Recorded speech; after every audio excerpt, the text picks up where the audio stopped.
for today's video nga guys ay magta-travel tayo papuntang Maynila. Dahil meron nga project na pinapagawa sa atin kaya kailangan mo nating pumunta ng Maynila. At syempre nga guys, hindi nga ganun kadali ang biyahe ng papuntang Maynila pag galing ka dito sa isla ng Hilutungan dahil kailangan mo munang sumakay ng maliit na bangka para makarating din sa aming pinakabayan.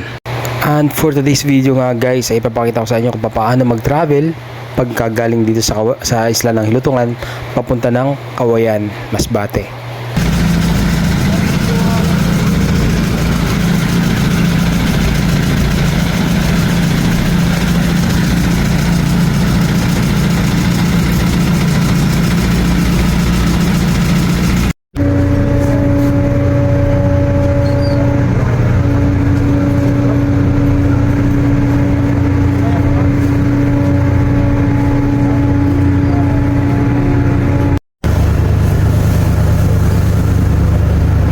Maganda nga ang panahon ngayon at hindi ganun kalakas ang alon galing na Masbate papunta ng Pilar.